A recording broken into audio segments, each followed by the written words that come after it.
Sale wall आहे छा, उनजी स्ट्रक्चर खे ॾिसंदासीं त उहा कीअं कहिड़े तरीक़े सां सेल वाल प्लांट या फंगस या ॿिया जाम सारा सेल आहिनि जिन जी आउटर मोस्ट लेयर हूंदी आहे। Cell wall is the outer most non living boundary of the cell आहे।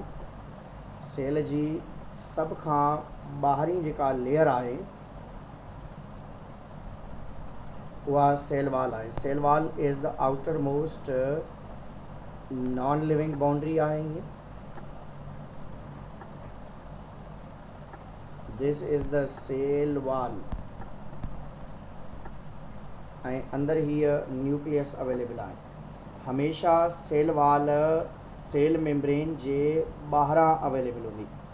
सेल वाल हमेशा सेल मेम्ब्रेन जे ॿाहिरियां अवेलेबल हूंदी ऐं इहा प्लांट सेल जे अंदरि सेलुलोज जी, हेमीसेलुलोज जी, पेक्टिन, लिग्निन ऐं स्पोरोपोलिन वारा केमिकल सबस्टेंसेस हूंदा आहिनि ऐं इलास्टिक हूंदी आहे, कंहिं में नॉन इलास्टिक बि हूंदी आहे, पर नॉर्मली असां जेकॾहिं ॾिसूं त तमामु सेल्स जे अंदरि प्रेजेंट आहे एक्सेप्ट प्रोटोज़ोन्स एंड एनिमल सेल। त ही बैक्टीरिया जे अंदरि जेका सेल वाल मौजूदु आहे उहा ठहियल हूंदी आहे पेप्टाइडोग्लाइकन जी ऐं उन खां बाद में साइनोबैक्टीरिया जी सेल वाल बैक्टीरिया जी सेल वाल ठहियल हूंदी आहे। साइनोबैक्टीरिया में उहा हूंदी आहे सेल्यूलोज जी ऐं ईअं ई अल्जी में बि प्लांट लाइक सेल वाल हूंदी आहे, उहा बि सेलुलोज जी ठहियल हूंदी आहे ऐं प्लांट्स जे अंदरि सेलुलोज सां गॾु घणियूं ॿियूं शयूं अवेलेबल हूंदियूं आहिनि। सेलुलोज, हेमीसेलुलोज, पेक्टिन हूंदो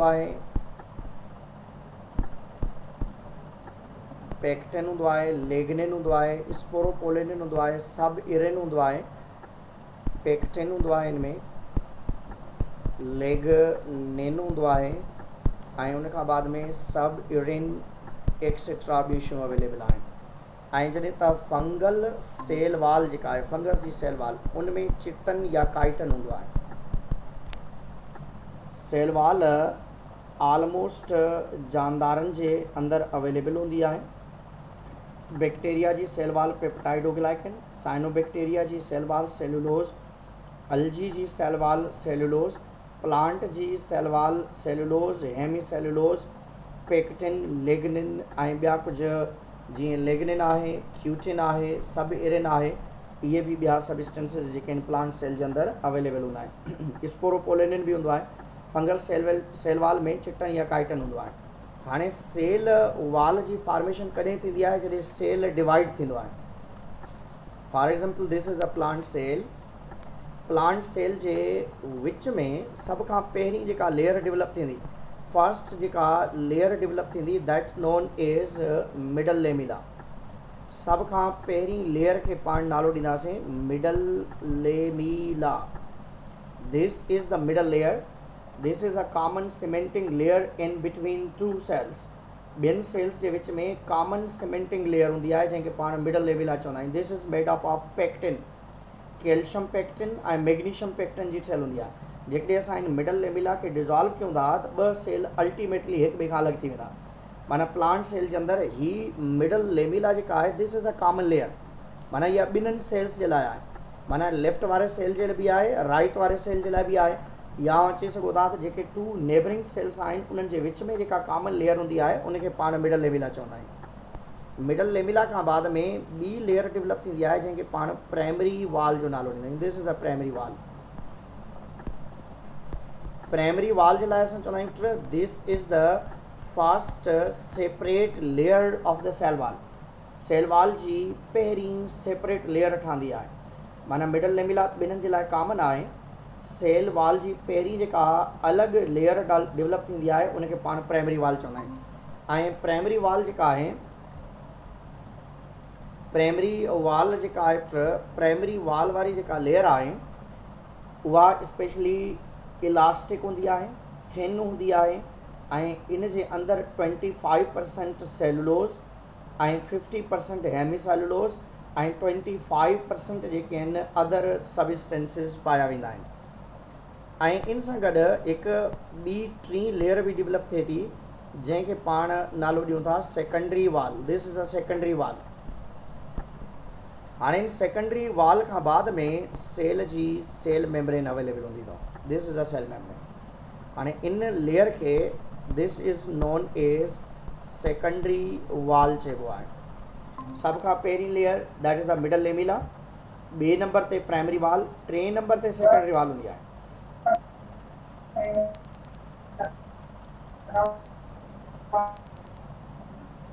बाबा माइक ऑफ रख। राजा राजा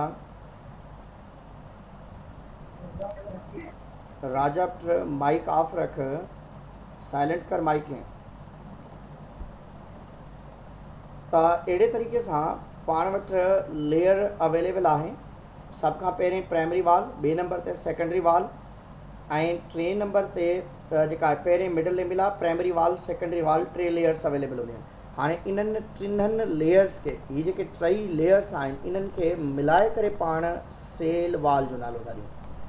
सेल वाल में प्राइमरी वाल, मिडल लेमिला, सेकेंडरी वाल, टिन्हनि लेयर्स खे मिलाए करे चवंदा आहिनि। पर कुझु सेल अहिड़ा हूंदा आहिनि जंहिंमें मिडल लेमिला ऐं प्राइमरी वाल ठहंदी आहे, सेकेंडरी वाल न ठहंदी आहे।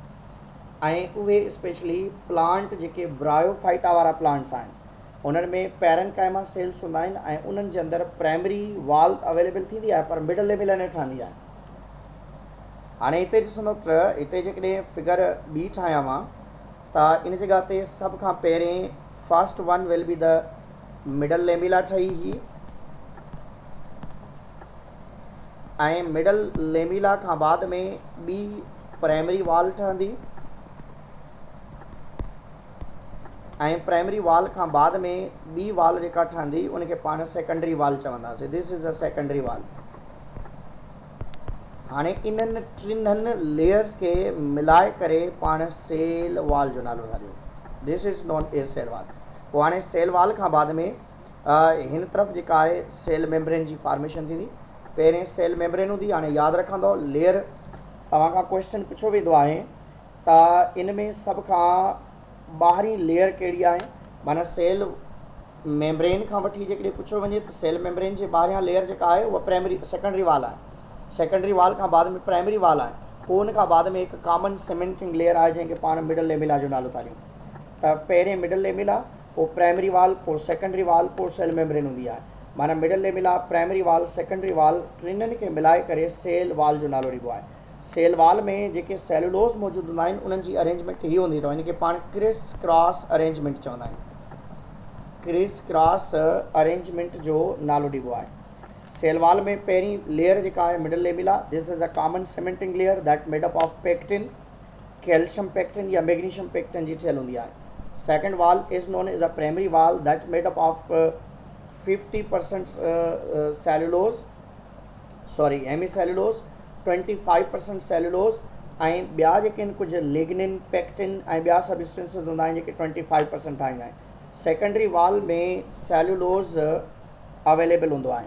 ऐं हिकिड़ी ॿी शइ यादि रखंदो pure form of cellulose, pure form of cellulose जेको आहे उहो असां वटि प्योर फॉर्म ऑफ सेलुलोज जेको आहे उहो असां वटि कॉटन अवेलेबल आहे। कॉटन जा जेके थ्रेड्स आहिनि that is a pure form of cellulose.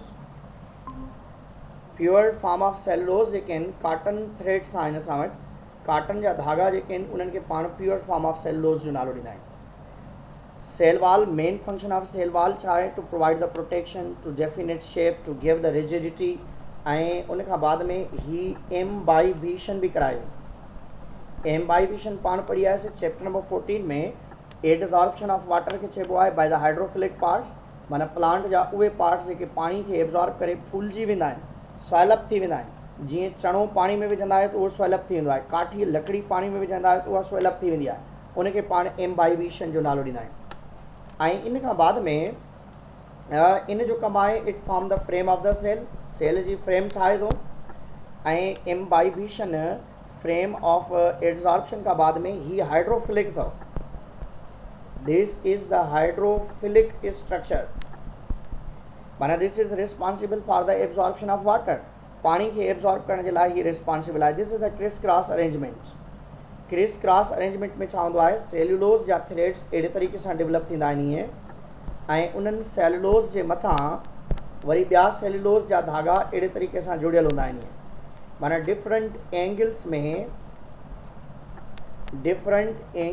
अहिड़े तरीक़े सां सेल्यूलोज अरेंज्ड हूंदा आहिनि, ऐं हिन अरेंजमेंट खे पाण नालो ॾींदा आहियूं criss cross arrangement. Cell wall में सेल्यूलोज जी जेका अरेंजमेंट हूंदी आहे उहा क्रिस क्रॉस अरेंजमेंट हूंदी आहे। इन खां बाद में पाण वटि न्यूक्लियस आहे। हर सेल जे अंदरि न्यूक्लियस अवेलेबल आहे एक्सेप्ट आरबीसीज यूकारियोटिक में, ऐं प्रोकारियोटिक सेल जे अंदरि बि ट्रू न्यूक्लियस एब्सेंट हूंदो आहे। Nucleus first time Robert brown introduce करायो, ऐं कंहिं सेल जे अंदरि हिकिड़ो न्यूक्लियस हूंदो आहे, कंहिं में घणा न्यूक्लियस हूंदा आहिनि। जेकॾहिं हिकिड़ो न्यूक्लियस आहे उन सेल खे तव्हां मोनोन्यूक्लिएटेड सेल चवंदा, ऐं पाण वटि जेके मोनोन्यूक्लिएटेड सेल्स आहिनि that are the smooth muscles, माना अहिड़ा सेल जंहिंमें हिकिड़ो न्यूक्लियस हुजे उनखे मोनोन्यूक्लिएटेड, अहिड़ा सेल जंहिंमें ॿ न्यूक्लियस हुजनि डाई न्यूक्लिएटेड, ऐं उहे पाण वटि ज़्यादातर कार्डिएक मसल्स आहिनि, ऐं ॿिया हूंदा आहिनि जंहिंखे पाण मल्टी न्यूक्लिएटेड चवंदा आहियूं। मल्टी न्यूक्लिएटेड जो नालो ॾींदा आहियूं। मल्टी न्यूक्लिएटेड जो मतिलबु आहे घणे न्यूक्लियस वारा। मल्टी न्यूक्लिएटेड वारी कंडीशन हूंदी आहे, ऐं उन मल्टी न्यूक्लिएटेड जो मतिलबु आहे माना जाम सारा न्यूक्लियस हूंदा आहिनि या साइनोसाइटिक हूंदा आहिनि, ऐं उन में असां वटि स्केलेटल मसल्स आहिनि।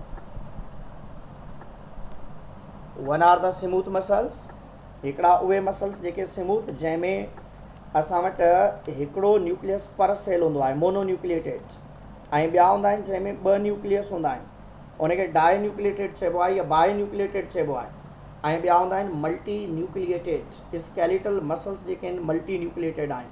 सेल्स में जेकॾहिं ॾिसंदव त मोनोन्यूक्लिएटेड तव्हां वटि एमेबा आहे, डाई न्यूक्लिएटेड में तव्हां वटि पैरामीशियम आहे, मल्टी न्यूक्लिएटेड में तव्हां वटि फंगस आहिनि। साइनोसाइटिक बॉडी जेका आहे फंगस जे अंदरि अवेलेबल हूंदी आहे। हाणे जेकॾहिं पाण न्यूक्लियस खे स्टडी कंदासीं त न्यूक्लियस जे ॿाहिरां हिकिड़ी मेम्ब्रेन आहे, this is known as nuclear membrane. हीअ न्यूक्लियर मेम्ब्रेन इनखे पाण न्यूक्लियर एनवलप चवंदा आहिनि, that made up of lipoprotein. Cell जे अंदरि न्यूक्लियस हूंदो आहे, ऐं न्यूक्लियस जी इन मेम्ब्रेन खे न्यूक्लियर मेम्ब्रेन चइबो आहे, ऐं न्यूक्लियस कंहिं सेल जे अंदरि सेंटर में हूंदो अथव, कंहिं में वरी कोने ते हूंदो अथव। एनिमल सेल जे अंदरि न्यूक्लियस सेंटर ते हूंदो आहे, प्लांट सेल में पासे ते साइड ते हूंदो आहे, इनखे पेरिफेरल न्यूक्लियस चइबो आहे, पेरिफेरल रीजन। ऐं न्यूक्लियर मेम्ब्रेन में पोर्स बि हूंदा आहिनि कम्युनिकेशन जे लाइ, उनखे पाण न्यूक्लियर पोर्स चवंदा आहिनि। ऐं न्यूक्लियस जे अंदरि पाण खे टे शयूं मिलंदियूं आहिनि। हिकिड़ो त फ्लूइड आहे जंहिंखे पाण न्यूक्लियोप्लाज़म चवंदा, न्यूक्लियोप्लाज़म, कारियोप्लाज़म, कारियोलिम्फ बि चइबो आहे, ऐं ही साइटोप्लाज़म के साइटोप्लाज़म वारी कार हूंदो आहे। जीअं साइटोप्लाज़म में फ्लूइड हूंदो आहे ईअं ई न्यूक्लियोप्लाज़म में फ्लूइड हूंदो आहे, माना इन जे अंदरि 60 to 70% वाटर ऐं कुझु डिज़ॉल्व्ड मिनरल्स एंड साल्ट, ऐं उन खां बाद में कुझु ॿियूं स्ट्रक्चर्स बि अवेलेबल हूंदियूं आहिनि। हाणे ई स्ट्रक्चर आहे जंहिंखे पाण न्यूक्लियोलस चवंदा। Nucleolus, small nucleus like body present inside the nucleus, that is known as the nucleolus. ऐं न्यूक्लियोलस असल में नॉन मेम्ब्रेनियस स्ट्रक्चर आहे, ऐं न्यूक्लियोलस जा ॿ इम्पॉर्टेंट फंक्शन्स अथव। It is responsible for the synthesis of RNA and ribosomes. Ribosomes ऐं RNA जी सिंथेसिस न्यूक्लियोलस मां थींदी आहे, ऐं न्यूक्लियोलस परमानेंट न हूंदो आहे, during cell division it become disappear. ऐं न्यूक्लियोलस RNA जा ठहियल हूंदा आहिनि, ज़्यादातर RNA रिच हूंदा अथव, ऐं न्यूक्लियोलस जेके आहिनि सेल जे न्यूक्लियस जे अंदरि अवेलेबल हूंदा आहिनि। ऐं ॿियो हूंदो आहे जंहिंखे पाण क्रोमेटिन मटीरियल चवंदा, that is a genetical material. Chromatin material जॾहिं खुलंदो आहे त थ्रेड जी फॉर्म में खुलंदो आहे, उनखे क्रोमोनेमा चइबो आहे। जॾहिं फॉर एग्जाम्पल पहिरें हूंदा आहिनि क्रोमेटिन मटीरियल अहिड़े तरीक़े सां, जॾहिं खुलंदो आहे त थ्रेड जी फॉर्म में ईअं अवेलेबल हूंदा आहिनि। इन्हनि थ्रेड्स खे पाण नालो ॾींदा आहियूं chromonema. Singular is chromonema, sorry singular is chromonemata, plural जे लाइ क्रोमोनेमा चवंदा आहिनि। क्रोमोनेमा जो मतिलबु आहे थ्रेड लाइक क्रोमोसोम्स। ऐं उन खां बाद में इहे क्रोमोसोम्स जेके आहिनि उहे थिक थी पवंदा आहिनि, जॾहिं थिक फॉर्म में ईंदा आहिनि, it's named as chromosomes. Chromosomes में 60% प्रोटीन हूंदो आहे ऐं 40% कोडेज DNA हूंदो आहे, ऐं जॾहिं त 5 to 10% असां चवंदा आहियूं त उनजे अंदरि RNA जी अवेलेबिलिटी हूंदी आहे। But main and important is 60-40, 60% protein ऐं 40% इन जे अंदरि DNA हूंदो आहे।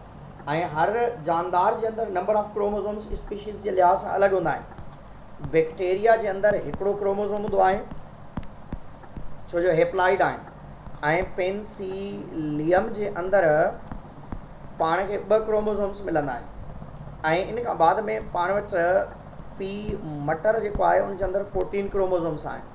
ऐं अहिड़े तरीक़े सां तव्हां वटि फ्रूट फ्लाई आहे जंहिंखे ड्रोसोफिला बि चइबो आहे, उनमें 8 क्रोमोसोम्स हूंदा आहिनि। ऐं अहिड़े तरीक़े सां पाण वटि कार्न आहे, उनजे अंदरि 20 क्रोमोसोम्स हूंदा आहिनि।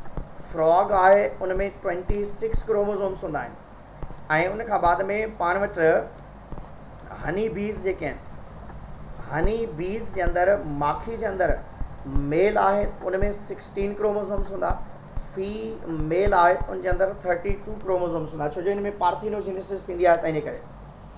हनी बीज खां बाद में पाण वटि ॿिया कुझु जानदार आहिनि, जीअं तव्हां वटि ह्यूमन आहे, ह्यूमन जे अंदरि 46 क्रोमोसोम, चम्पेंजी जेके मंकीज़ आहिनि, ब्लैक मंकीज़, वॾा जेके कारा मंकीज़ आहिनि, 48 क्रोमोसोम, ऐं पोटेटोस जेके आहिनि उनजे अंदरि बि 48 क्रोमोसोम्स आहिनि। शुगर केन में 80 क्रोमोसोम्स अथव, ऐं जेके फर्न्स हूंदा आहिनि उनजे अंदरि 1000 नंबर ऑफ क्रोमोसोम्स आहिनि। त अहिड़े तरीक़े सां ही उहे नंबर ऑफ क्रोमोसोम्स आहिनि जेके तव्हांजे डिफरेंट बुक्स जे अंदरि फर्स्ट ईयर, इंटर ऐं 9th ताईं ॾिनल आहिनि, जेके तव्हांखे यादि रखणा आहिनि। क्रोमोसोम्स जेके आहिनि कलर्ड बॉडीज़ जे लिहाज़ सां नालो ॾिनल आहे, ऐं इन जो नालो वेल्टर फ्लेमिंग इंट्रोड्यूस करायो। वेल्टर फ्लेमिंग क्रोमोसोम जो नालो इंट्रोड्यूस करायो 1882 में। वेल्टर फ्लेमिंग 1882 में क्रोमोसोम जो वर्ड यूज़ कयो, ऐं इहो कंहिं मां इंट्रोड्यूस कराई? सेलेमेंड्रस लार्वा मां। सेलेमेंड्रस लार्वा जेको सेलेमेंड्रस लार्वा आहे, उन मां फर्स्ट टाइम क्रोमोसोम्स खे इंट्रोड्यूस कराइनि। ऐं क्रोमोसोम्स जेके आहिनि जेनेटिकल इंफॉर्मेशन खणंदा आहिनि फ्रॉम पेरेंट्स टू ऑफस्प्रिंग। असांजे तमामु बॉडी सेल्स जे अंदरि सेम नंबर ऑफ क्रोमोसोम्स हूंदा आहिनि, जेके बि सोमेटिक सेल्स आहिनि। सेक्स सेल जे अंदरि हाफ नंबर ऑफ क्रोमोसोम्स हूंदा आहिनि, जेके जेनेटिकली जेके आहिनि कैरी। क्रोमोसोम्स के शेप जे बेस ते भी क्लासिफाई किया हुआ है। One are the metacentric and other are the sub metacentric. हाणे मेटासेंट्रिक में छा हूंदो आहे, ॿ क्रोमेटिड्स इक्वल हूंदियूं आहिनि। वी शेप में अहिड़े तरीक़े सां ॿ क्रोमेटिड्स जेकॾहिं इक्वल हुजनि त उनखे पाण मेटासेंट्रिक जो नालो ॾींदासीं। पर जेकॾहिं हिकिड़ी क्रोमेटिड वॾी ऐं ॿी क्रोमेटिड नंढड़ी हुजे, जंहिंखे पाण इल शेप बि चवंदा, जंहिंमें हिकिड़ी क्रोमेटिड वॾी ऐं ॿी क्रोमेटिड नंढड़ी हूंदी आहे, त इनखे पाण जेको आहे एल शेप नालो ॾींदा आहियूं, एंड दैट्स नोन एज सब मेटासेंट्रिक। एल शेप या जे शेप भी चइबो अथव। ऐं टीलोसेंट्रिक ऐं सब टीलोसेंट्रिक में जेके टीलोसेंट्रिक हूंदा आहिनि, उनमें क्रोमेटिड हिकिड़ो ई एंड ते लॻल हूंदो आहे, ऐं ॿिया हूंदा आहिनि जंहिंखे पाण सब टीलोसेंट्रिक जो नालो ॾींदा आहियूं, जंहिंमें हिकिड़ी क्रोमेटिड वॾी ऐं ॿी क्रोमेटिड नंढी हूंदी आहे। हिकिड़ी क्रोमेटिड वॾी ऐं ॿी क्रोमेटिड नंढी हूंदी आहे, उनजे लाइ यूज़ कंदा आहियूं। हिकिड़ो मिंट पुट।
महिरबानी।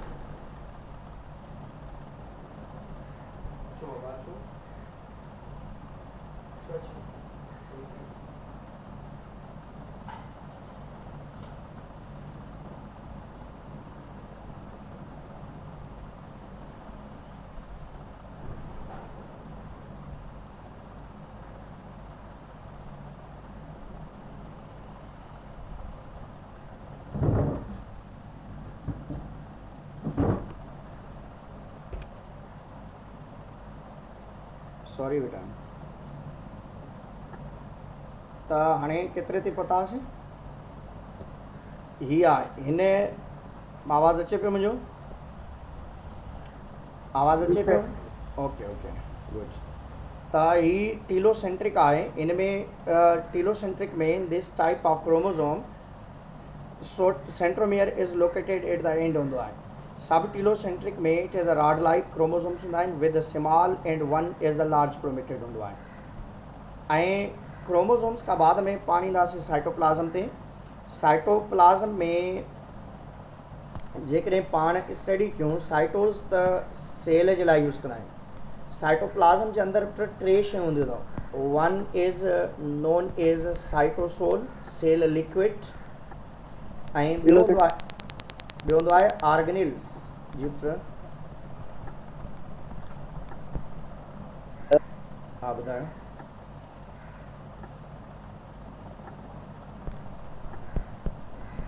आवाज़ अचे तो? टेक्स्ट क्यों मुझे टेक्स्ट क्यों जेकॾहिं फारूक आवाज़ अचे तो? टीलोसेंट्रिक में दवा मोदी ने सिर्फ हिकिड़ी आकार मिलंदी आहे। आम त क्रोमोसोम्स जे लिहाज़ सां टियूं क्रोमोसोम्स में हिकिड़ी आम असां शो कंदा आहियूं हिकिड़ी साइड ते, जंहिंखे पाण मोनाड क्रोमोसोम जो नालो ॾींदा आहियूं। Real shape of chromosome is Monod chromosome. हू त डायाड क्रोमोसोम्स जेके आहिनि उहे टेम्पररी डेवलप थींदा आहिनि। असल क्रोमोसोम जी शेप इन में इहो हूंदो आहे त हिकिड़ी क्रोमेटिड लास्ट में एंड में लॻल हूंदी आहे। माना इन जे एंड ते लास्ट वारी पॉइंट ते हिते सेंट्रोमियर हूंदो आहे। माना असां चवंदा आहियूं क्रोमोसोम एंडेड या centromere chromatid ended with the centromere हूंदी आहे। माना हिकिड़ी साइड ते असांखे हिकिड़ी क्रोमेटिड नज़र अची रही हूंदी आहे। हाणे हिते ईंदासीं त साइटोप्लाज़म में टे शयूं आहिनि। One is the cytosol. Cytosol cell liquid खे चइबो अथव। सेल में जेको अंदरि लिक्विड पार्ट आहे उहो हमेशह सेल जो सर्कुलेट कंदो रहंदो आहे, ईअं चकर घुमाईंदो रहंदो आहे। ऐं उन मूवमेंट जे लाइ बि पाण हिकिड़ो वर्ड यूज़ कंदा आहियूं cyclosis. Streaming movement of cytoplasm चइबो आहे। Streaming movement of cytoplasm. Cyclosis अंदरि सर्कुलर मूवमेंट थींदी आहे, उनखे स्ट्रीमिंग मूवमेंट ऑफ साइटोप्लाज़म। ऐं साइटोसोल जे अंदरि 60 to 70% वाटर ऐं बाक़ी ॿिया जेके आहिनि डिज़ॉल्व्ड सबस्टेंसेस हूंदा आहिनि। हुन में मिनरल्स हूंदा आहिनि, साल्ट्स हूंदा आहिनि, या ॿियूं शयूं जेके आहिनि उनमें डिज़ॉल्व फॉर्म में अवेलेबल हूंदियूं आहिनि। ऐं नेक्स्ट जेके आहिनि तव्हां वटि बाउंडेड ऑर्गेनल्स ऐं नॉन मेम्ब्रेनियस ऑर्गेनल्स जेके फंक्शनल यूनिट्स आहिनि। साइटोस्केलेटन में थ्रेड्स थींदा आहिनि, माइक्रोफ्लेमेट्स थींदा आहिनि, इंटरमीडिएट फ्लेमेट्स थींदा आहिनि, माइक्रोट्यूब्यूल्स थींदा आहिनि। पाण ऑर्गेनल्स खां स्टार्ट था कयूं। ऑर्गेनल्स जेके आहिनि पाण वटि ॿिनि क़िस्मनि जा आहिनि। हिकिड़ा आहिनि बाउंडेड ऑर्गेनल्स जंहिंजे ॿाहिरां सेल मेम्ब्रेन लाइक ॿाहिरां मेम्ब्रेन आहे। हिकिड़ा आहिनि एंडोप्लाज्म रेटिकुलम, ॿिया आहिनि mitochondria, Golgi bodies, lysosomes, peroxisomes, plastids, glyoxysomes. These all are known as bounded organisms that are only present in eukaryotic cell. Only present in eukaryotic cell and absent in all prokaryotic cell. कंहिं बि prokaryotic sale में तव्हांखे इन्हनि मां को बि organelle न मिलंदो। न ही एंडोप्लाज्म रेटिकुलम मिलंदो, न ही माइटोकॉन्ड्रिया मिलंदो, न ही गोल्जी बॉडीज, लाइसोसोम, प्लास्टिड, पैराक्सिसोम्स ऐं ॿिया जेके क्लोरोप्लास्ट आहे या प्लास्टिड्स आहिनि, इन्हनि मां का बि शइ तव्हांखे न मिलंदी। बाक़ी ही जेके नॉन मेम्ब्रेनियस आहिनि, नॉन मेम्ब्रेनियस में पाण वटि राइबोसोम्स आहिनि, सेंट्रियोल्स आहिनि, वेक्यूल आहिनि। त इहे यूकार्योटिक सेल में बि थी सघंदा, प्रोकार्योटिक में बि। स्पेशली राइबोसोम्स जे लाइ पाण चवंदा आहियूं that are universally present in all type of living cells. चाहे असांजी बॉडी जो को बि सेल हुजे, हर सेल जे अंदरि राइबोसोम्स ज़रूरु प्रेजेंट हूंदा आहिनि। पहिरीं असां ईंदासीं एंडोप्लाज्म रेटिकुलम ते। एंडोप्लाज्म रेटिकुलम सेल जे अंदरि सॼे साइटोप्लाज़म में नेटवर्क लाइक स्ट्रक्चर तो आई है, थ्रेड लाइक नेटवर्क मौजूद है सॼे साइटोप्लाज़म जे अंदरि। Endoplasm reticulum is the network of elaborated and perforated membrane हूंदा आहिनि ऐं इन जा कुछ पार्ट स्मूथ होंदा आहिनि ऐं कुछ पार्ट ते राइबोसोम्स लोकेटेड होंदा आहिनि। माना इन जी सरफेस ते ईअं घणा पार्ट जेके आहिनि उहे बिल्कुलु स्मूथ होंदा आहिनि ऐं किथे किथे मथां ईअं स्ट्रक्चर बि हूंदी आहे, त इन खे पाण रफ एंडोप्लाज़म रेटिकुलम चवंदा आहिनि ऐं ॿी जेका स्ट्रक्चर आहे उनखे स्मूथ एंडोप्लाज़म रेटिकुलम चइबो आहे। ऐं एंडोप्लाज़म रेटिकुलम पहिरीं मरतबा 1950s में पेलेज साइंटिस्ट हुयो जंहिं इनखे इंट्रोड्यूस करायो। Endoplasm reticulum you know very well, endo means inside, plasm means cytoplasm, reticulus means network.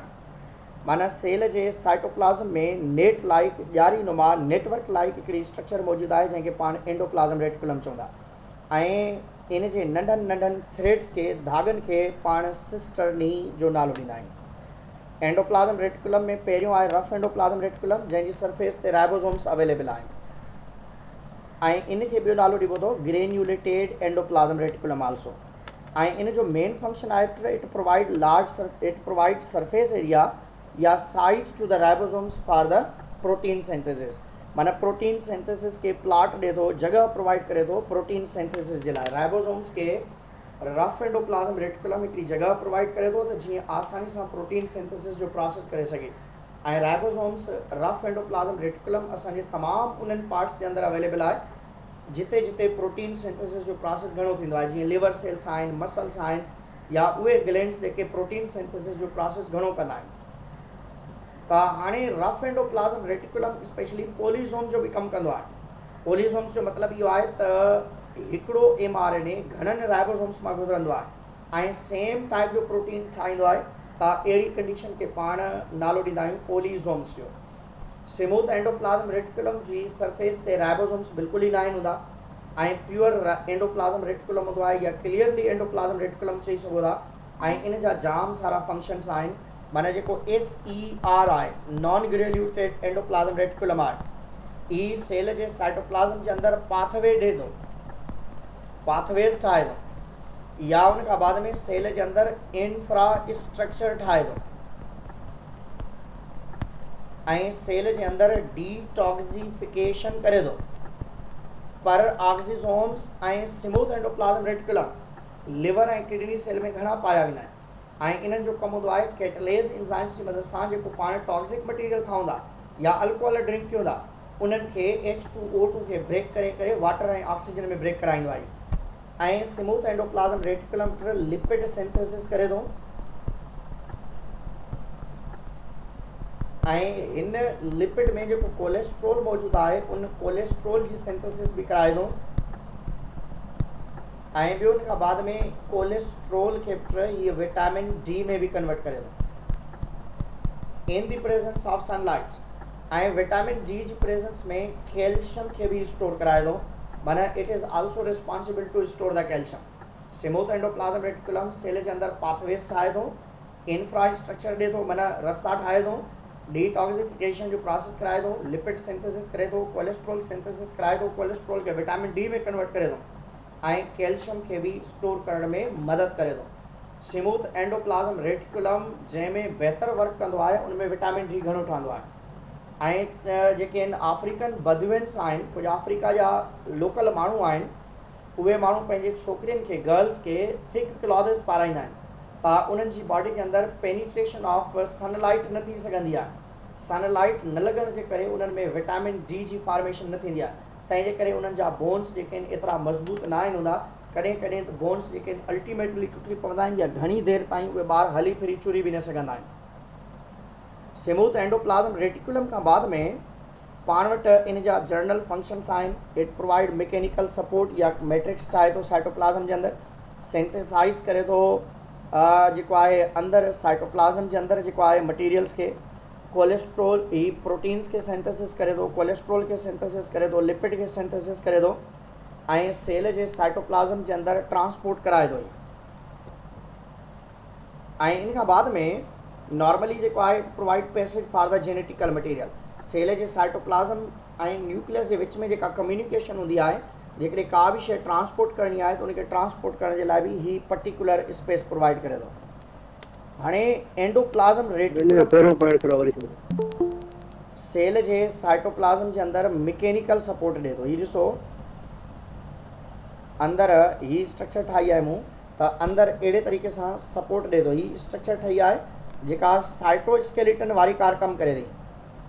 Sale में पर्टिकुलरली इंटरनल सपोर्ट जेका मिले थी उहा कंहिंजी मदद सां मिले थी, साइटोस्केलेटन जी मदद सां ऐं एंडोप्लाज़्म रेटिकुलम जी मदद सां। अंदरूनी जीअं पाण वटि बोन्स आहिनि, हॾ आहिनि, ईअं इन्हनि में अंदरूनी सपोर्ट करण जे लाइ इन एंडोप्लाज़्म रेटिकुलम ऐं ट्यूब्यूल्स या माइक्रोट्यूब्यूल्स जी या साइटोस्केलेटन जी अवेलेबिलिटी हूंदी आहे। बाबा एंडोप्लाज़्म रेटिकुलम मां जेको मटीरियल ठहे थो उहो गोल्जी बॉडीज़ ठाहे थो वञी करे, छो जो गोल्जी बॉडीज़ ओरिजिनेट फ्रॉम या इनजी ओरिजिनेशन आहे ओरिजिनेटेड फ्रॉम एंडोप्लाज़्म रेटिकुलम, जंहिंखे पाण ER चवंदा आहियूं।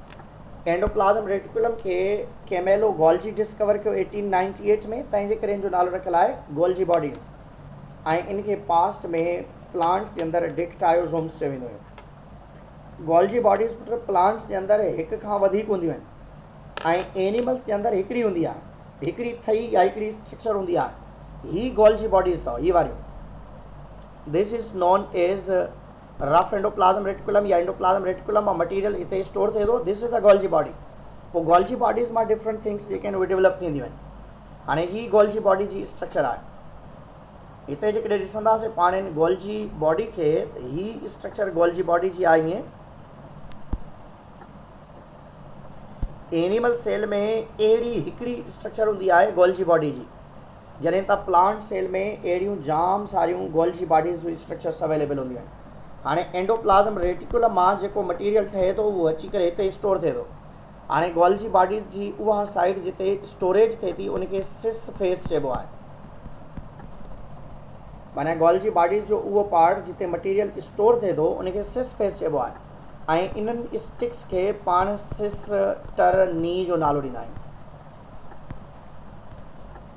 स्टिक्स जेके आहिनि या इस ट्यूब लाइक स्ट्रक्चर्स जेके मटीरियल खे स्टोर कनि थियूं उनखे पाण सिस्टर नी चवंदा। ऐं हिन साइड ते ही नंढड़ा नंढड़ा पार्ट्स हितां खां रिलीज़ थींदा आहिनि त इनखे पाण ट्रांसफेस चवंदा आहियूं। गोल्जी बॉडीज़ जूं ॿ साइडूं आहिनि, हिकिड़ी साइड ते खाधो स्टोर थिए थो ऐं ॿी साइड ते मटीरियल रिलीज़ थिए थो। जितां खां मटीरियल रिलीज़ थिए थो उनखे ट्रांसफेस चइबो आहे, जितां खां स्टोर थिए थो उनखे सिस फेस चइबो आहे। हाणे ही हितां खां रिलीज़ थिए थो पर वञे केॾांहुं थो, इनखे जेकॾहिं पाण ॾिसंदासीं त हितां खां जेके हीअ मटीरियल वञनि था हितां, ही अॻिते हली करे लाइज़ोसोम्स ठाहींदा, because lysosomes originate from the Golgi bodies. ऐं या त सेल वॉल ठाहींदा, because cell wall synthesis occur by the help of Golgi bodies. या इन मां कुझु इंजाइम्स हूंदा जेके हिते स्टोर थियल हूंदा, या कुझु हार्मोन्स हूंदा जेके हितां खां रिलीज़ थींदा, पैकेजिंग थींदी हिननि जी। या उन खां बाद में माइटोकॉन्ड्रिया जी तरफ़ मटीरियल वेंदो फॉर द रेस्पिरेशन। माना माइटोकॉन्ड्रिया ठाहे नथी इन मां, पर माइटोकॉन्ड्रिया खे जेकॾहिं खाधे में का शइ रिक्वायर्ड हूंदी आहे उहो गोल्जी बॉडीज़ इनखे डोनेट कंदो आहे। गोल्जी बॉडीज़ जी पंहिंजी फॉर्मेशन एंडोप्लाज़्म रेटिकुलम जी मदद सां थिए थी ऐं गोल्जी बॉडीज़ पाण खोड़ सारे शयुनि खे ठाहे थो। कीअं ॾिसंदो हिते कुझु शयूं आहिनि जेके तव्हां ॾिसी सघो था हिते। त गोल्जी बॉडीज़ जेके आहिनि मेन फंक्शंस आहिनि absorption and storage of compounds such as iron, copper, organic compounds खे स्टोर करे थो लाइक लिपिड्स या कुझु प्रोटीन्स बि, सिक्रिएशन ऑफ एंजाइम कराए थो, हार्मोन्स कराए थो ऐं उन्हनि जी पैकेजिंग करे थो। They help in the synthesis of cell wall जी फॉर्मेशन में मदद करे थो। नंबर 4 में अथव they are also considered to activate the mitochondria to produce the ATP। ऐं अहिड़े तरीक़े सां पाण वटि माइटोकॉन्ड्रिया अवेलेबल आहे। माइटोकॉन्ड्रिया खे पाण कंड्रियोसोम्स चवंदा आहियूं ऐं पाण चैप्टर नंबर 11 में पाण पढ़ी आयासीं त माइटोकॉन्ड्रिया जेके आहिनि power house of the cell आहिनि, because they are for the cellular respiration. इन जी मदद सां एरोबिक रेस्पिरेशन थींदी आहे। And these are double membranous ऐं सेमी ऑटोनॉमस इन नेचर आहिनि। क्लोरोप्लास्ट ऐं माइटोकॉन्ड्रिया सेमी ऑटोनॉमस नेचर में अथव। हाणे माइटोकॉन्ड्रिया जी स्ट्रक्चर बि पाण पढ़ी आयासीं, ॿाहिरियां 2 मेम्ब्रेन्स हूंदियूं आहिनि। ईअं फिगर ठाहियांसि त ही माइटोकॉन्ड्रिया आहे। इन माइटोकॉन्ड्रिया जी अंदरी मेम्ब्रेन में नंढा नंढा फोल्ड्स हूंदा आहिनि This is outer membrane and this one is known as inner membrane. हाणे इन inner membrane ते ही जेके points आहिनि this is known as cresti. ऐं cresti ते पाण पढ़ी आयासीं ETC वारो प्रोसेस थिए थो, इलेक्ट्रॉन ट्रांसपोर्ट चेन वारो प्रोसेस थिए थो. Central part is known as matrix. Matrix जेको आहे इन जे अंदरि फ्लूइड हूंदो आहे, इन जे अंदरि DNA हूंदो आहे, इन जा पंहिंजा राइबोसोम्स हूंदा आहिनि ऐं इन मैट्रिक्स वारे प्रोसेस ते पाण पढ़ी आयासीं क्रेब साइकिल जो प्रोसेस थिए थो. हेठ द माइटोकॉन्ड्रिया, माइटोकॉन्ड्रिया कॉन्ड्रियोसोम्स चइबो आहे, power house of the cell चइबो आहे, सेल्यूलर एरोबिक रेस्पायरेशन जे लाइ रिस्पॉन्सिबल आहे. रेस्पायरेशन और oxidation of food takes place थिए थी. During oxidation of food stuff potential energy is converted into kinetic energy या ATP जी फॉर्म में डेवलपमेंट थिए थी. Metabolism of hormones also takes place here या माइक्रोफाइब्रिल्स जी फॉर्मेशन भी माइटोकॉन्ड्रिया जी मदद सां थी सघे थी. ऐं नेक्स्ट ईंदासीं लाइसोसोम्स. पाण हाणे पढ़ी आयासीं त गोल्जी बॉडीज़ मां जेके मटीरियल्स रिलीज थींदा आहिनि उन मां लाइसोसोम्स जी फॉर्मेशन थींदी आहे. ऐं लाइसोसोम्स डी डिव 1949 में इन खे डिस्कवर कयो. ऐं लाइसोसोम्स जेके आहिनि that are known as suicide cells. ख़ुदकशी जी गोथरी चइबो आहे इनखे, छो जो जेकॾहिं सेल जे अंदरि जेकॾहिं ही बर्स्ट थी वञे, ही डीजनरेट थिए त सॼे सेल खे डिकम्पोज करे सघे थी. हाणे उहे तमामु सेल जेके पंहिंजी पाण मौत मरंदा आहिनि, पंहिंजो पाण उन्हनि जी डेथ थींदी आहे त लाइसोसोम्स अंदरि बर्स्ट थी पवंदा आहिनि. ऐं जॾहिं लाइसोसोम्स सेल जे अंदरि बर्स्ट थींदा आहिनि अल्टीमेटली उहो सेल डिकम्पोज थी वेंदो आहे. प्लांट सेल जे अंदरि लाइसोसोम्स एब्सेंट हूंदा आहिनि. एनिमल सेल्स जे अंदरि लाइसोसोम्स जी प्रेजेंस हूंदी आहे ऐं इन मां वैक्यूल्स ठहंदा आहिनि जंहिंखे पाण फेगोसाइटिक, ही गोल्जी बॉडीज़ आहिनि ऐं उन मां ही जेके आहिनि लाइसोसोम्स जी फॉर्मेशन थिए थी. लाइसोसोम्स जे अंदरि 3 एंजाइम्स अवेलेबल हूंदा आहिनि. Hydrolytic enzymes, protease enzyme, lipase enzyme, carbohydrate enzyme, nucleotidase enzymes available हूंदा आहिनि. ऐं लाइसोसोम्स जेके आहिनि या त डाइजेस्टिव वैक्यूल ठाहींदा आहिनि या जॾहिं फूड वैक्यूल खे अंदरि खणंदा आहिनि उनजे लाइ बि वैक्यूल्स जी फॉर्मेशन थींदी आहे. हाणे लाइसोसोम्स जा मेन फंक्शन जेके आहिनि हाइड्रोलाइटिक एंजाइम्स खे प्रोड्यूस कराए थो. It help in the intracellular digestion करे थो ऐं पाइनोसाइटिक या फेगोसाइटिक वैक्यूल्स जी डेवलपमेंट थींदी आहे. They help in the removal of dead या डिकेइंग सेल्स जेके आहिनि उन जे लिहाज़ सां बि इन जो मेन फंक्शन हूंदो आहे. हाणे लाइसोसोम्स जूं कुझु डिज़ीज़ बि आहिनि जेके पाण हिते ॾिसंदासीं त लाइसोसोम्स जूं पाण वटि 3 कॉमन डिज़ीज़ आहिनि. One is the Tay Sachs. Tay Sachs वारी जेका डिज़ीज़ आहे दैट इज़ मेंटल रिटार्डेशन काज़ करे थी.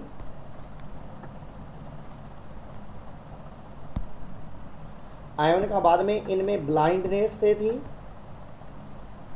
ऐं डेथ 3 इयर्स जी एज में थिए थी. ऐं उन खां बाद में ॿी डिज़ीज़ जेका आहे जंहिंखे पाण गॉस्चर डिज़ीज़ चवंदा आहियूं, जंहिंखे गॉस्चर्स डिज़ीज़ चवंदा आहियूं.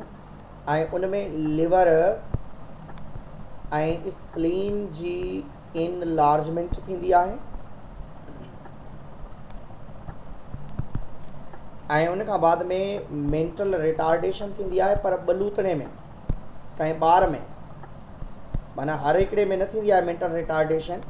उहा सिर्फ़ु मेंटल रिटार्डेशन थींदी आहे कंहिं में इनफंटाइल कंडीशन में, नंढड़े ॿार वारी कंडीशन, माना सुजी वञणु, वॾी थी वञणु, साइज़ में इंक्रीज़ थी वञणु. ऐं ॿी डिज़ीज़ थींदी आहे क्रेबीज़. क्रेबीज़ जेका आहे, क्रेबीज़ वारी जेका डिज़ीज़ आहे उन में लॉस ऑफ मेलेनिन थिए थी. मेलेनिन शीट हूंदी आहे जेका इन में डेवलप थींदी आहे न्यूरॉन्स में. ऐं मेंटल रिटार्डेशन थिए थी, ज़हनी तवाज़ुन ठीकु न हूंदो आहे इनमें. ऐं नेक्स्ट कंडीशन आहे डेथ बाय 2 इयर्स. 2 सालनि जी उमिरि में इन माण्हू जी डेथ थी सघे थी.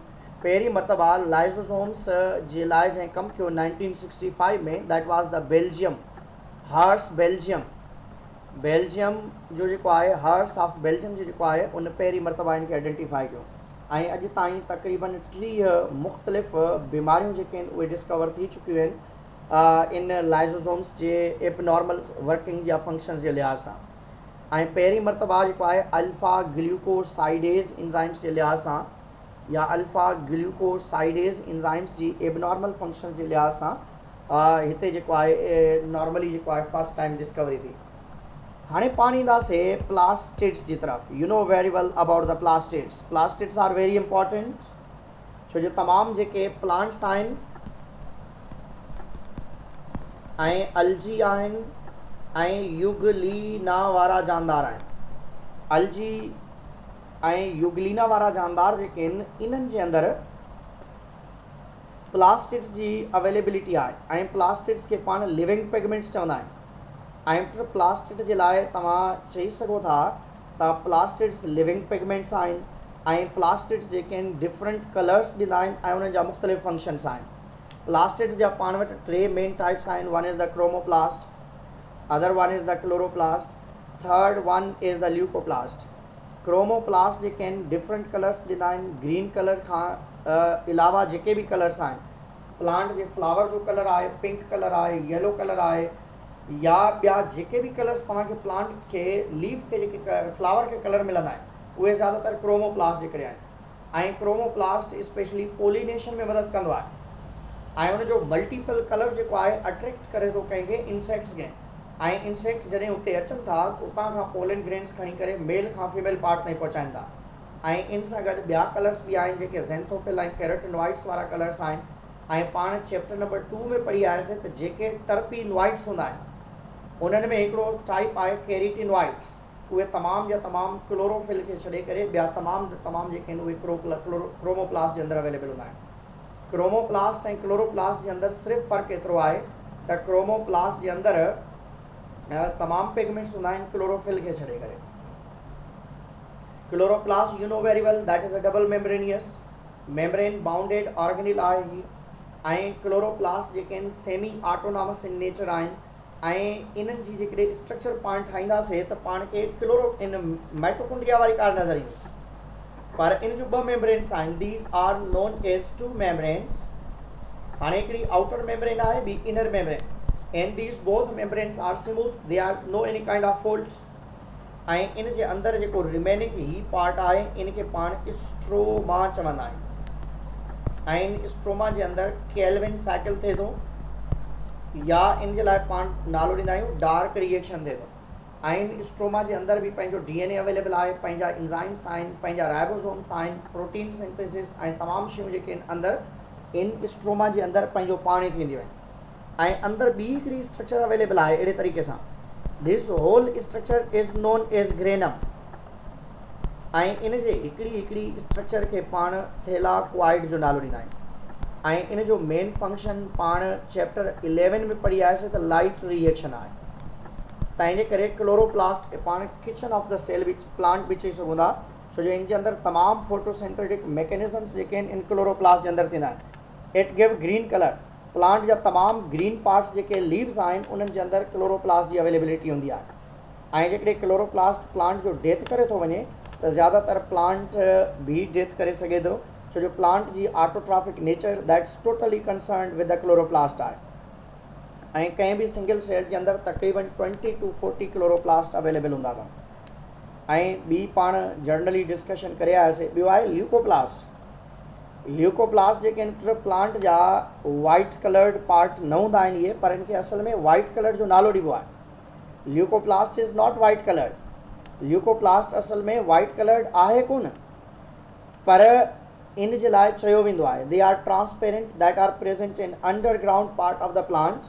प्लांट जा जेके अंडरग्राउंड पार्ट्स आहिनि उन जे अंदरि इनजी अवेलेबिलिटी आहे। ऐं प्लांट में खाधे खे स्टोर कंदा आहिनि, स्पेशली स्टार्च खे। ऐं इन में स्टोरेज जे लिहाज़ सां मुख़्तलिफ़ शयुनि खे करे सघंदा, पोइ उन जे लिहाज़ सां असां नालो ॾींदा आहियूं। स्टार्च ग्रेन्यूल्स या प्रोटीन ऑयल्स खे बि स्टोर कंदा आहिनि। अमाइलोप्लास्टेट्स जेके हूंदा आहिनि उहे स्टार्च खे स्टोर कंदा आहिनि। लाइपोप्लास्ट जेके हूंदा आहिनि ऑयल खे स्टोर कंदा आहिनि। ऐं प्रोप्लास्ट जेके हूंदा आहिनि उहे प्रोटीन्स खे स्टोर कंदा आहिनि। ऐं प्रोप्लास्टिड्स जेके प्लांट जा जेके नवां निकिरंदड़ घोंच हूंदा आहिनि, प्लांट जूं जेके चोटियूं हूंदियूं आहिनि उन चोटीअ ते जेके प्लास्टिड्स अवेलेबल हूंदा आहिनि इमेच्योर फॉर्म में उन्हनि खे प्रोप्लास्टिड्स चइबो आहे। ऐं प्रोप्लास्टिड्स जेके आहिनि कन्वर्ट थींदा आहिनि कंहिं ॿिए फॉर्म में त उन जे लाइ पाण हिकिड़ो वर्ड यूज़ कंदा आहियूं टूटी पोटेंट नेचर। माना plastids have potential to convert, या असां चवंदा आहियूं त chromoplast converted into chloroplast, chloroplast converted into leucoplast, या अहिड़े तरीक़े सां कंहिं बि फॉर्म में कन्वर्ट थी सघंदा। त उन जे लाइ वर्ड यूज़ कंदा आहियूं totipotent nature, having genetical potential to develop root from shoot, या शूट फ्रॉम रूट जे लिहाज़ सां हूंदो आहे। त प्लांट जा डिफरेंट पार्ट्स जेके आहिनि डिफरेंट शयुनि में कन्वर्ट थियण जी सलाहियत रखंदा आहिनि। तंहिंजे करे प्लांट जी जेकॾहिं स्टिक ज़मीन में लॻायो था त उन मां नओं प्लांट निकिरी सघे थो।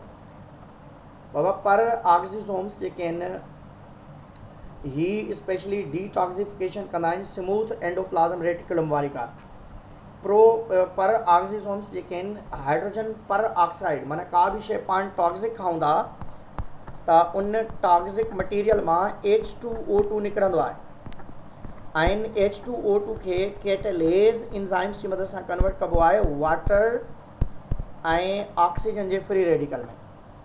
ऐं ही पर ऑक्सीसोम्स जेके आहिनि इहे एनिमल सेल में अवेलेबल हूंदा आहिनि ऐं प्लांट सेल में बि हूंदा आहिनि। एनिमल ऐं प्लांट सेल ॿिन्हिनि में अवेलेबल थी सघंदा, पर नॉर्मली एनिमल सेल्स जे अंदरि इन्हनि जो घणो रोल आहे।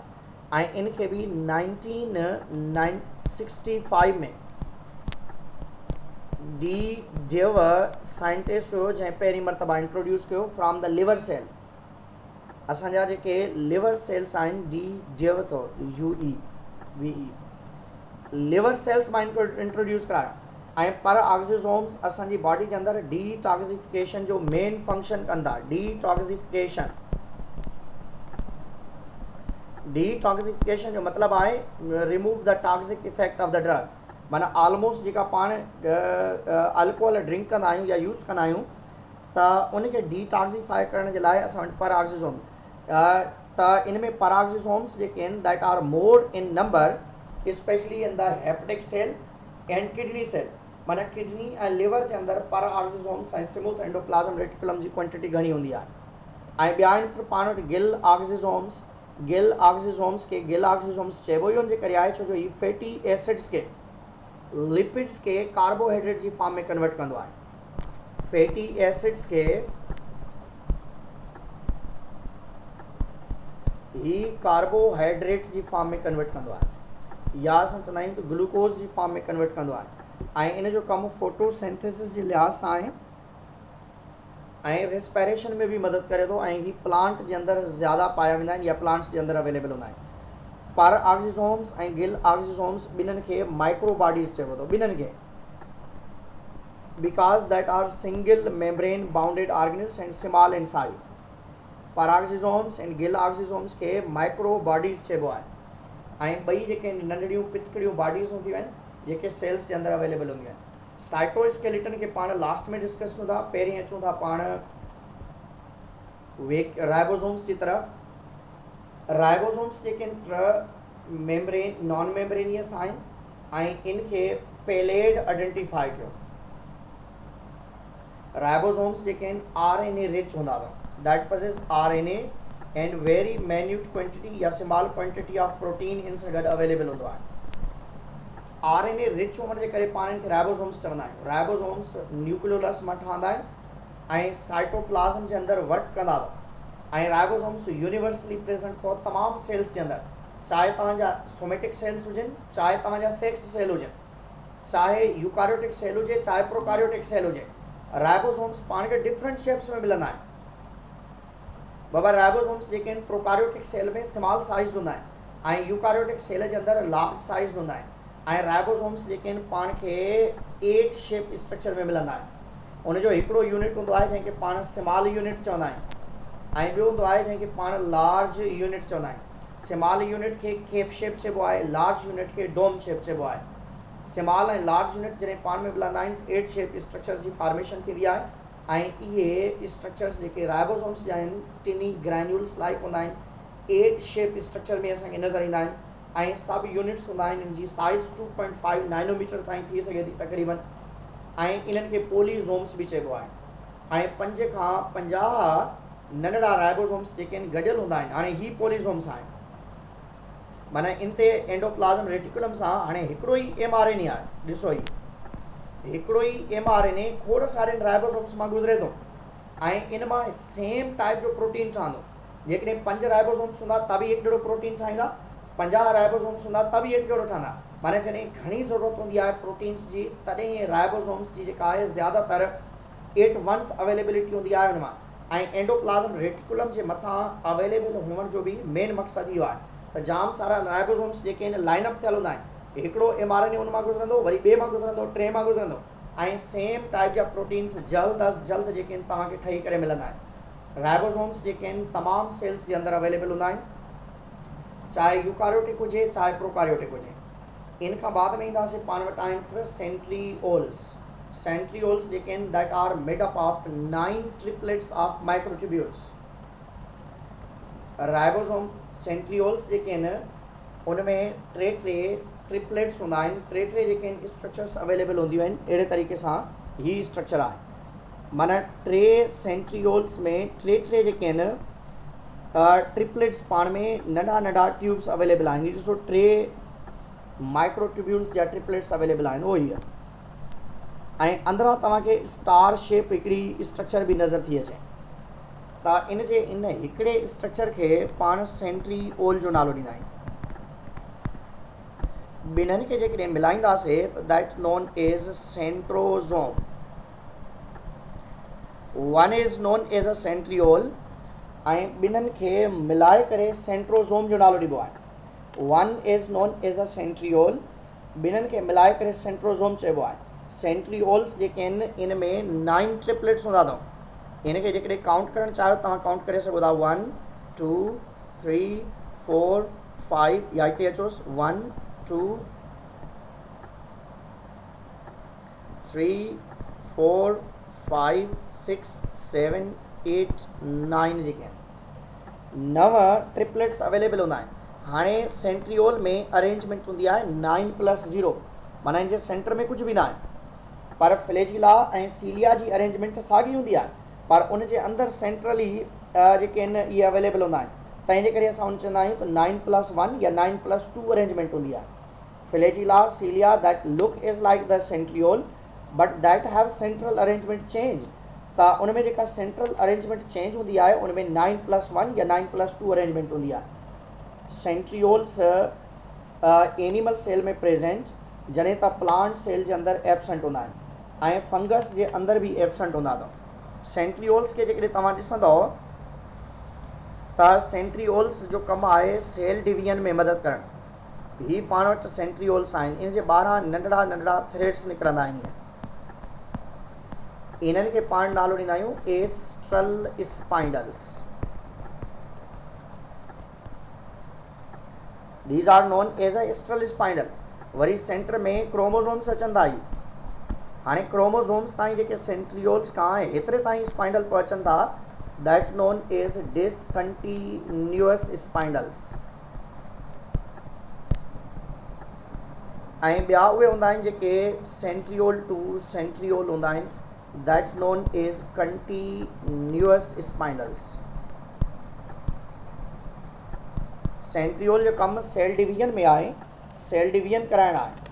ऐं सेंट्रीओल्स 2 हूंदा आहिनि ऐं सेंट्रीओल जी अरेंजमेंट हीअं हूंदी अथव, हिकिड़ो ईअं बीठल हूंदो आहे त हिकिड़ो ईअं लेटियल हूंदो आहे। तंहिंजे करे इनखे पाण चवंदा आहियूं परपेंडिकुलर अरेंजमेंट हूंदी आहे। परपेंडिकुलर अरेंजमेंट हूंदी आहे। सेंट्रीओल्स जी अरेंजमेंट परपेंडिकुलर हूंदी अथव, माना हिकिड़ो लेटियल हूंदो आहे त ॿियो बीठल हूंदो आहे। सेंट्रीओल्स जेके आहिनि सेल डिवीजन जे लिहाज़ सां कमु ॾींदा आहिनि। सेंट्रीओल्स मां एस्ट्रल स्पाइंडल्स ठहंदा आहिनि। हिकिड़े खे पाण नालो ॾींदा आहियूं एस्ट्रल स्पाइंडल्स जेके अराउंड द सेंट्रीओल्स हूंदा आहिनि। ॿिया हूंदा आहिनि सेंट्रीओल्स टू इन ताईं हूंदा आहिनि, क्रोमोसोम ताईं इक्वेटर ताईं, उनखे डिसकंटिन्यूअस स्पाइंडल चइबो आहे। ॿिया हूंदा आहिनि from one pole to another pole, उन्हनि खे पाण कंटिन्यूअस स्पाइंडल्स जो नालो ॾींदा आहियूं। अहिड़े तरीक़े सां next one are the vacuole. You know very well about the vacuole that work alternate to the vacuoles जेके आहिनि that work alternate to the lysosomes. हाणे लाइसोसोम्स जे अदले बदले में ही वर्क कंदा आहिनि। प्लांट जे अंदरि हिकिड़ो लार्ज वैक्यूल हूंदो आहे, एनिमल सेल जे अंदरि जाम सारा नंढड़ा नंढड़ा वैक्यूल्स हूंदा आहिनि। वैक्यूल जी ॿाहिरीं मेम्ब्रेन खे पाण टोनोप्लास्ट जो नालो ॾींदा आहियूं। वैक्यूल जी जेका ॿाहिरीं मेम्ब्रेन हूंदी आहे उनखे टोनोप्लास्ट चवंदा आहियूं, ऐं वैक्यूल जे अंदरि जेको फ्लूइड हूंदो आहे उनखे सेल सेप चइबो अथव। वैक्यूल जे अंदरि जेको फ्लूइड हूंदो आहे उनखे सेल सेप, ऐं उनजी मेम्ब्रेन खे पाण टोनोप्लास्ट चवंदा आहियूं। ऐं जेके प्लांट जे अंदरि वैक्यूल हूंदा आहिनि उनजो कमु आहे डाइजेशन कराइणु, तंहिंजे करे असां चवंदा आहियूं त that release the hydrolytic enzymes, माना उहे तमामु एंजाइम्स जेके प्लांट रिलीज कराए थो, जेको एनिमल लाइसोसोम्स मां रिलीज कराए थो, उहे सेम एंजाइम्स रिलीज थियनि था कंहिं मां, वैक्यूल मां। त प्रोटीएज रिलीज थिए थो, लाइपेज रिलीज थिए थो, प्रोटीएज रिलीज थिए थो, न्यूक्लियोटाइडेज रिलीज थिए थो, या जनरली जेकॾहिं असां हिकिड़ो ई वर्ड यूज़ करणु चाहियूं त हाइड्रोलाइटिक एंजाइम्स रिलीज थींदा आहिनि। हाइड्रोलाइटिक एंजाइम्स जेके रिलीज थींदा आहिनि उहे कंहिं मां रिलीज थींदा आहिनि, प्लांट जे अंदरि वैक्यूल में, ऐं एनिमल जे अंदरि जेके आहिनि उहे लाइसोसोम्स मां रिलीज थींदा आहिनि। ऐं हाणे पाण ईंदासीं नेक्स्ट, तव्हांजो लास्ट आहे बसि, that is the cytoskeleton. Cyto means cell, skeleton चइबो आहे फ्रेम खे, सेल फ्रेम थी सघो था। सेल जे अंदरि साइटोप्लाज़्म में नंढा नंढा थ्रेड्स हूंदा आहिनि, ऐं इहे सेल जे अंदरि स्केलेटन ठाहींदा आहिनि। पाण वटि जीअं बोन्स आहिनि, ईअं सेल जे अंदरि प्रोटीन्स जा ठहियल नंढा नंढा फाइबर्स आहिनि, उन्हनि फाइबर्स खे पाण साइटोस्केलेटन चवंदा आहियूं। उन में हिकिड़ा आहिनि जंहिंखे पाण माइक्रोफिलामेंट्स चवंदा आहियूं। माइक्रोफिलामेंट्स तमामु नंढड़ा हूंदा आहिनि, around about 7 nanometer in thickness हूंदा आहिनि। हाणे बाबा इन्हनि जी क्लासिफिकेशन केमिकल कंपोजिशन ऐं ट्यूब जी थिकनेस जे बेस अथव। माइक्रोफिलामेंट्स तमामु नंढड़ा हूंदा आहिनि, ऐं माइक्रोफिलामेंट्स तमामु नंढड़ा हूंदा आहिनि, 7 नैनोमीटर इन थिकनेस हूंदा आहिनि, लेंथ में ई डिघा थी सघंदा, 100 नैनोमीटर ताईं बि वञी सघंदा। ऐं माइक्रोफिलामेंट्स जेके आहिनि इहे मसल्स ठाहींदा आहिनि पंहिंजा, ऐं इन जा ॿ नंढड़ा थ्रेड्स जेके आहिनि जॾहिं पाण में मिलंदा आहिनि, हीअ ज़्यादातर एक्टिन प्रोटीन्स जा ठहियल हूंदा अथव। एक्टिन प्रोटीन्स जा ॿ थ्रेड जॾहिं पाण में मिलंदा आहिनि त उन मां माइक्रोफिलामेंट्स ठहंदो आहे, ऐं माइक्रोफिलामेंट्स असांजे मसल्स में ठहे थो, ऐं असांजी मसल्स खे कंट्रैक्ट करण या रिलैक्स करण में मदद करे थो, जंहिंजे करे पाण इन्हनि खे कंट्रैक्टाइल प्रोटीन्स जो बि नालो ॾेई सघूं था। माइक्रोफिलामेंट्स जेके आहिनि सेल डिवीजन में बि मदद कंदा आहिनि, जंहिंखे पाण असेंबलेज ऐं डिसअसेंबलेज चवंदा आहिनि। असेंबलेज ऐं डिसअसेंबलेज जो बि नालो ॾींदा आहिनि। ऐं इन खां बाद में पाण वटि ॿिया आहिनि जंहिंखे पाण इंटरमीडिएट फिलामेंट्स चवंदा। इंटरमीडिएट फिलामेंट्स 5 डिफरेंट टाइप जे प्रोटीन्स जा ठहियल हूंदा आहिनि, जंहिंखे पाण केरेटिन प्रोटीन चवंदा आहियूं।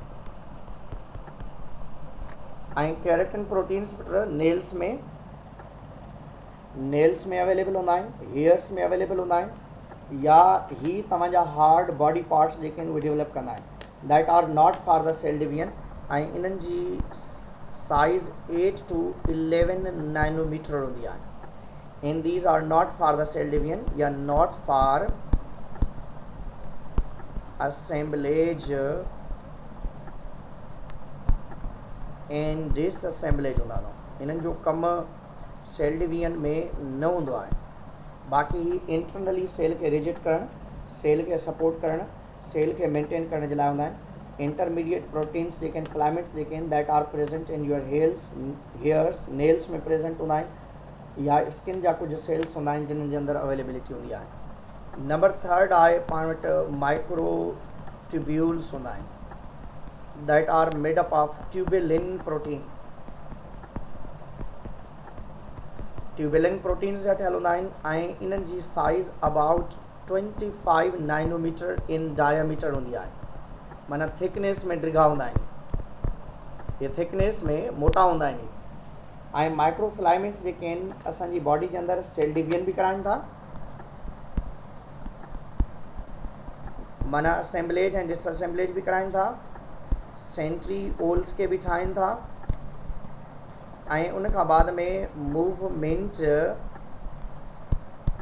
ऑफ सीलिया ऐं फ्लैजिला में भी मदद कनि था। त अहिड़े तरीक़े सां ही मेन एंड इम्पॉर्टेंट अथव जंहिंखे पाण साइटोस्केलेटन जो नालो ॾींदा आहियूं। त ही अथव अॼु जे लाइ, हिनखे पढ़ी अचिजो। जेकॾहिं काशे हिन मां सम्झ में न आई आहे पुछी वठो भले।